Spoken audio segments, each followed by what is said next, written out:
Welcome to Bleav in Arizona State, episode 62. I'm your host, Bannon Clark, alongside my partner in crime, Evan Reiser. Evan, football season is here, man. Football is back. It is back and better than ever. And what way to not start off than playing Northern Arizona University. First time in 3 years that we are playing these guys at Mountain America Stadium, 7 p.m. kickoff time this Saturday. But Evan, we only know so much about Arizona State football. But when you have this next guest, a guy that's been covering the team for 26 years, you know we got to get him on back again. Hod Rabino from Devil's Digest. Hod, welcome back to the program. How you doing, man? Ben and Evan, always a pleasure. Thanks for having me. Of course, man. Seriously, it has been such a whirlwind just for this season. A lot of optimism, but Hod, you are the guy that knows everything when it comes to Arizona State sports. But obviously, kind of wanted to start off with this upcoming match this Saturday against Northern Arizona. Give me your quick 3 keys to this upcoming game against Northern Arizona that will make Arizona successful in order for them to win. Well, I just think that, talk about NAU, this might be the toughest NAU team that ASU faced in a long, long time. And somebody posed this question to me the other day. I believe, and without even doing any research, full disclosure, this might be the first time where ASU and NAU are facing each other as ranked teams. Now, obviously, NAU ranked in the FCS rankings, top 25, ASU, AP top 25, but this might be the first year where both teams are actually meeting each other ranked. So I think there's definitely some intrigue to this game. But I think if you're ASU, you really have to answer the question marks that do exist coming into 2025. Granted, it's not that many question marks when you're coming off an 11 season and have 80% of your roster, 80% of your production coming back. Nonetheless, everybody's talking about what is this running game going to look like without Cam Scatterbo. So ASU, I think, even against the weakest opponent on their schedule, seemingly, really have to establish that ground game early and often. Kenny Dillingham just earlier today in his weekly press conference talked about explosive plays not only on offense but also on defense. And on defense, obviously, we're talking about sacks. We're talking about takeaways. Takeaways actually wasn't a sore subject last season. Sacks was. You can definitely make the point that ASU's defense, even though it was definitely one of the better units in the Big 12. Obviously, not a unit that you look at and say, oh, ASU won 11 games despite its defense. That's not the case at all. But nonetheless, ultimately having just 24 sacks in 14 games is probably not a stat you would expect from a team winning a Big 12 championship. So Kenny Dillingham wants to see that get better. And I also would say about special teams. We heard and I've seen, obviously, Jesus Gomez, the kicker from Eastern Michigan. And by the way, the same Eastern Michigan team that did cause Herm Edwards to get fired. And Jesus Gomez's first 3 ever field goal kicks were against ASU in that game. And if you guys recall, 3 field goal kicks, what was the final score in that game? 30-21, Eastern Michigan. So you can do the math of Jesus Gomez being pretty strong in the history books of Arizona State, even though he hasn't played a game yet for the Sun Devils. So I think those are definitely the main aspects that I do look forward to. Again, it's going to be a better NAU team than ASU faced in years past. I think to some extent they can present some challenges, but you definitely expect ASU to win and win big. And again, if they can not only win big, but display that running game that can show, yes, there is life after Cam Scatterbo. Provide proof that they can have more explosive plays on offense. Provide that they can have a better pass rush than they did last year. And really the special teams, which have been really phenomenal almost every fall camp session now to really prove it when the rubber meets the road. I think those are things you look at as a Sun Devil fan for Saturday night. Hod, what was the running back's name for Eastern Michigan that was just was it Samson Evans? Man.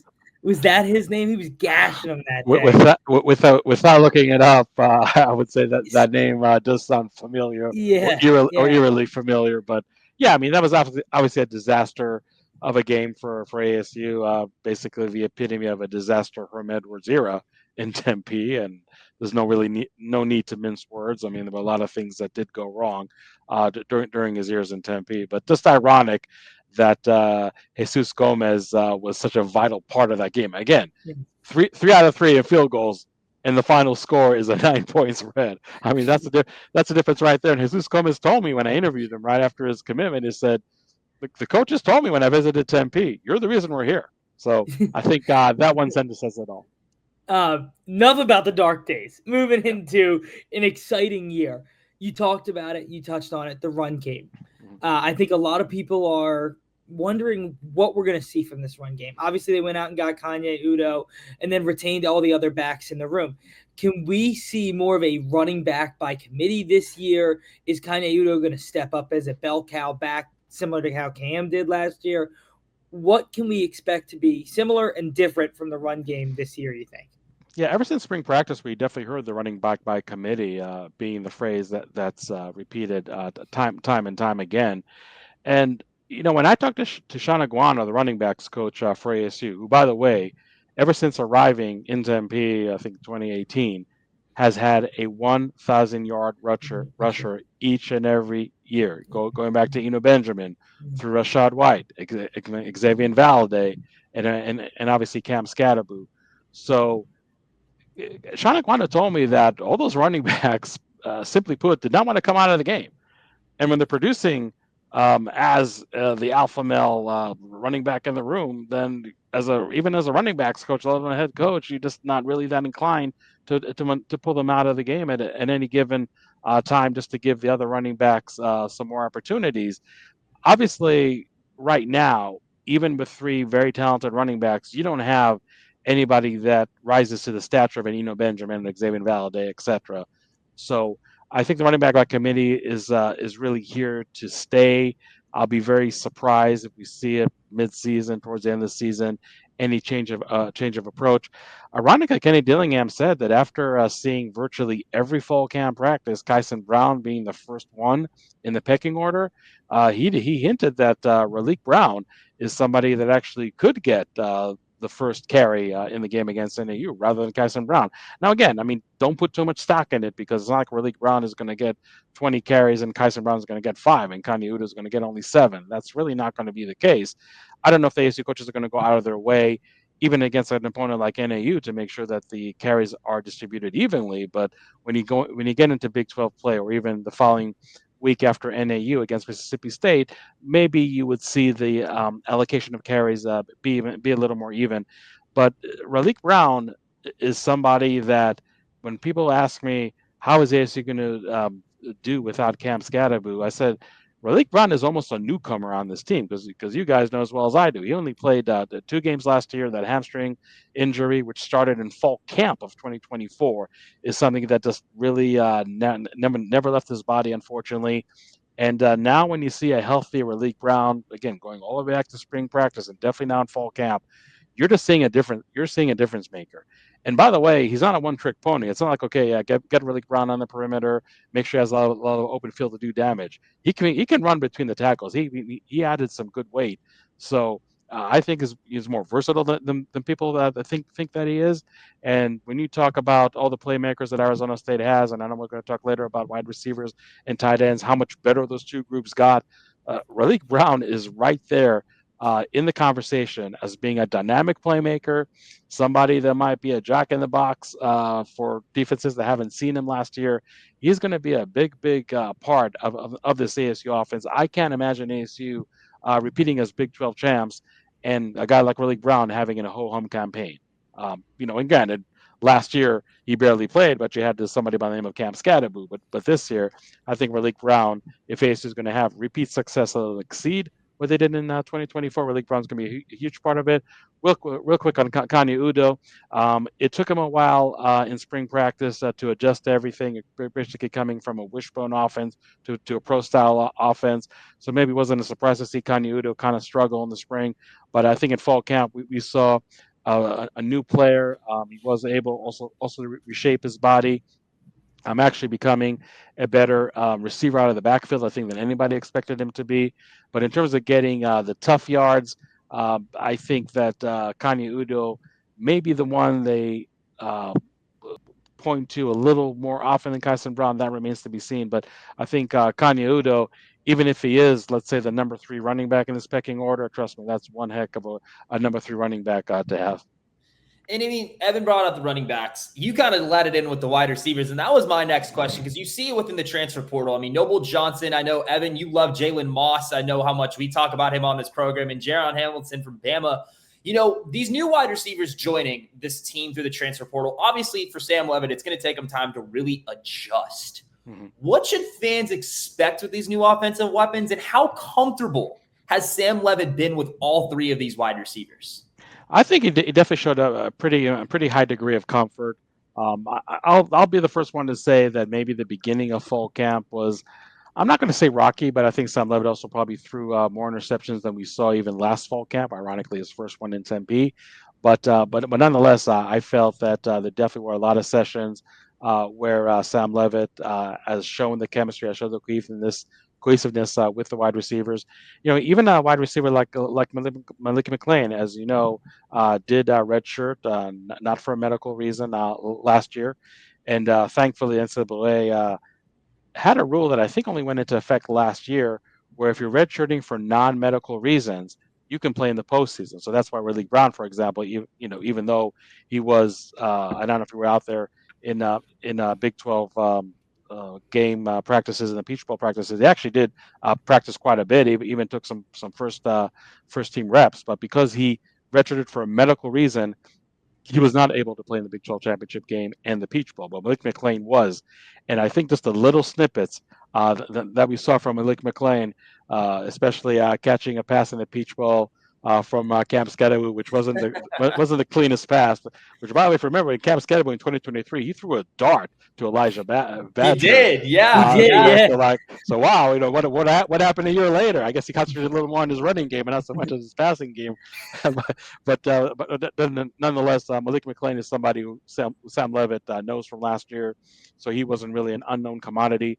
But in terms of really having that chemistry with Jalen Moss, with Jaron Hamilton, even with players like Harry Hasman, to me the most surprising true freshman out there, and Derek Esubio, who played a lot of second team last year, is going to be on the second team again this year. But again, not really that all foreign to Sam Levitt. I think the chemistry and the cohesiveness is definitely there, and we should not expect really to have a major drop off. I feel, from first team to second team. Obviously, Jordan Tyson is in the same category. We talk about the other five wide receivers in the depth chart. I think it's really a very, very strong group. You mentioned Noble Johnson, and it's just one of those things where he's definitely one of the better blockers on the team. I'd put him right up there with Malik McClain and even Jordan Tyson to some extent. I just feel that as far as having the sure hands, left somewhat to be desired compared to a guy like Harry Hasman. So I don't know if he's really going to be, at least from out of the gates, in the two deep. But is somebody that maybe as he gets more comfortable as a newcomer, maybe he can really prove his worth, down the road. I think with ASU, with some of the newcomers last year, it may be more on on defense and offense. But if you look at linebacker Jordan Crook, if you look at defensive lineman Zach Swanson, they were literally invisible the first 6 games. And I know Jordan Crook, had an injury the first 3 games, but you pop in any game film from that 6 game on, including the postseason. And Zach Swanson and Jordan Crook were definitely one of the standouts on defense. So it's really not out of the ordinary, even if you have a great season like ASU had last year, to really just hit your stride in the back end of the schedule. So who knows if that doesn't happen to a guy like Noble Johnson, for example. But overall, this wide receiver group, I think, is night and day in terms of the depth and talent from 2024. And when you have a stud signal call like Sam Levitt, that's a dangerous situation for opponents. Hod, we spent a lot of time on the offensive side of the ball. I want to talk about defense. One thing we touched on, or you touched on in your first answer, was the lack of sacks last year. They've addressed it a little bit in the offseason. What can we expect to see from a new pass rush unit for ASU? Is it going to look different? Is it going to look similar? What can we expect from the defensive side of the ball? Yeah, when you say they addressed it in the offseason, I think you have to put that with an asterisk of addressed it in house. In other words, they did not bring any defensive ends out of the transfer portal. There's not a stud freshman defensive end that's going to be in the two deep. I'm not saying ASU didn't try here and there to bring somebody from the transfer portal, but when they didn't, it seems like they're just pretty content with just developing the players that they do have. And you guys probably read and heard a lot about Clayton Smith gaining 15 pounds and not losing 1 mile per hour of speed, actually getting faster. Prince Dorba, the same thing. And then you have a defensive end coming off the bench, and Justin Watley, who has been an absolute animal in fall camp.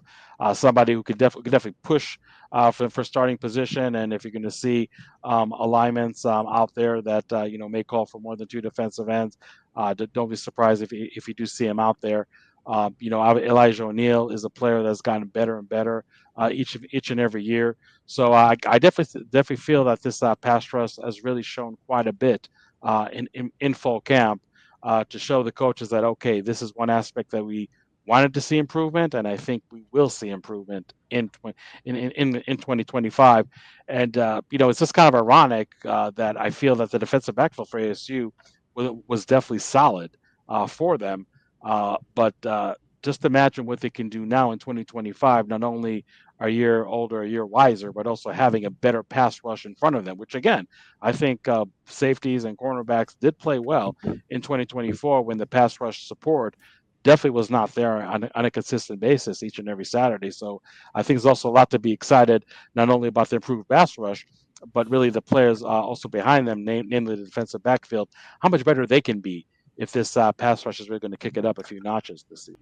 Well, we have Hod Rabino from Devil's Digest here previewing Arizona State football and also previewing the upcoming game this Saturday against Northern Arizona University. Let's just go with this real quickly. Obviously, touched on it earlier with NAU, how this is one of the better teams. 2 ranked teams. Obviously, one's FCS, one's FBS. But long story short, just from a coaching perspective, what do you think these ASU coaches are going to be most weary of when preparing for this Lumberjack team? I mean, obviously the odds speak for itself. Arizona State's 25 plus favorites to win it. They should be a cakewalk, but they, as the coaching staff for Northern Arizona University, they've taken that team from nothing into something. But what do you think Arizona State coaches are going to be most wary of when preparing for this team? Yeah, you really have to tip your hat to their first year head coach Brian Wright, who came from Pittsburgh State and brought his quarterback Ty Pennington with him, and Pennington was voted newcomer of the year in the Big Sky Conference last season, and I believe also the media voted him all conference preseason. He's a quarterback that is a true dual threat quarterback, and when I talked to their play-by-play guy for the Lumberjacks, he said, look, I mean, Ty Pennington obviously had a good year, but when you look at the offense, both rushing and passing, just really being smack in the middle of the pack for an 8-win season, some people think, okay, well, something doesn't jive over here. And he said it's just basically just really all the players are growing comfortable with each other. A quarterback as talented as he is, if he is coming as a newcomer, and that goes back, to your question about Sam Levin and some of the new pieces at the wide receiver group.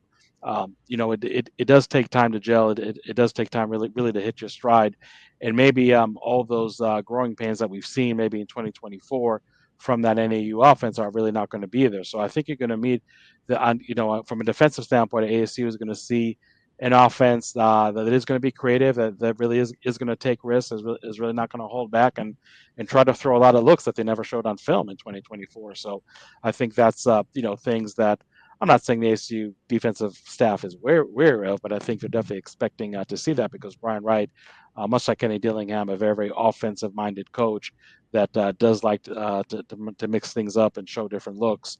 When it comes to the NAU defense, it's a very complex and versatile defense.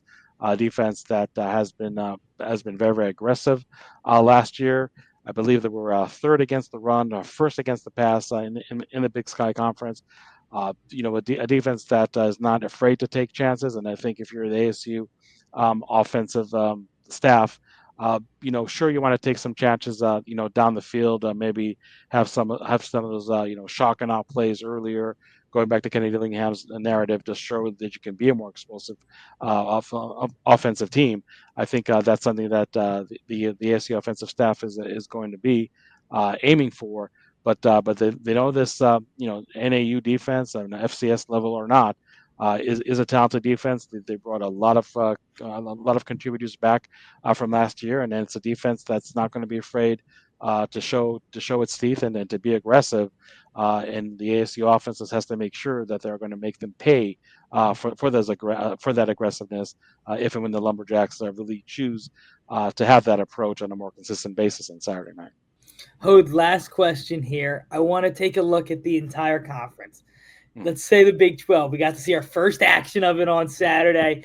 K-State, tough loss in Dublin to Iowa State, who I thought looked really good in that second half. I thought Rocco Beck was really efficient there in the second half. But who do you look at it in the Big 12 and say, those are the big dogs, those are the guys we can see competing with Arizona State for a chance to play in the championship? And there's been a lot of talk of what Texas Tech had to do in the transfer portal this offseason. Who's one team that you have that you say that's Arizona State's biggest competition in the Big 12? Yeah, I mean, I think Texas Tech is kind of like the sexy pick to really challenge ASU, more than any other team. But I think the two teams you saw in Dublin are definitely going to be in the mix over there. Texas Tech is not only what they brought in the transfer portal, and you talk about pass rushers, by the way, they brought in two great pass rushers over there in Lubbock, and they're spending NIL money like it's going out of style. So also like ASU able to retain a lot of their roster. ASU is not doing it so much with massive NIL amounts, but more just with a very constructive team culture and just players, feeling comfortable here. But I think when it comes to Texas Tech, they have really just opened the floodgates, have not held back. They also have a brand new football facility, which I think cost a quarter of $1 billion. So I saw a clip of that on TikTok. Yeah. It is insane what they have Exactly. going on. Oh yeah, I'm sure some NFL teams are a little jealous, when they see that facility. So this is just a lot of buzz right now going with Lubbock, and you just feel like, okay, it's really boom or bust over there, for Texas Tech, So I think that, again, the easy answer, the low hanging fruit answer would be yes, Texas Tech is probably going to be the biggest contender out there, but I'm not discounting Iowa State. I'm not even discounting Kansas State, even though they lost their first game out of the gates. I think those are two teams with veteran quarterbacks, and I think anytime you have a veteran quarterback, you do have a chance. I'm going to talk about the black sheep in the Big 12 race, and maybe you guys agree or heard about this name, and that's good old Utah. Utah is a team that's bringing back a lot of talent, especially in the trenches, and we know that those Utah teams, even in so years, way before their Rose Bowl appearances, have always had a strong offensive line, strong defensive line, strong running game, and when you have those, you are going to be a quote unquote tough out. And I think that ASU's game in Salt Lake City is going to be definitely one of the tougher road games, and maybe if it's all said and done, maybe the toughest road game that the Sun Devils are going to have in 2025. The question is, how is their quarterback play really going to impact the Utes? Devin Dampierre, who prepped over here in Saguaro, in Scottsdale Saguaro High School, and is coming from New Mexico. He's somebody that is also a classic dual threat quarterback, just like Ty Pennington. On the other hand, he had the same number of touchdowns as he had interceptions. So now you're looking at that stat and say, okay, if he did that against the Mountain West, against defenses that on average are significantly not on the caliber of the Big 12, how are you going to fare right now in a power conference? So that's why I'm putting them as a dark horse, but I also feel that that quarterback play over there for the Utes is really going to dictate a lot to see if they can just erase what has been really a horrible year for them. I mean, I think it was really malpractice just rolling out Cam Rising into that game in Tempe. And not that ASU blew out Utah by any means, don't get me wrong, but I haven't seen poor quarterback play by Utah. Definitely none in the Cam Rising era there in a long time. So I'm not saying David Dempierre is going to look like a gimpy Cam Rising last year, but if he really cannot elevate that quarterback play in Utah, then Utah, I think, is just going to really stay in the confines of just being a very, very tough out, a very stubborn team, but a team that ultimately, if you have the better quarterback on that Saturday, you should be able to beat them. So I know some teams even think more highly of Utah than I do.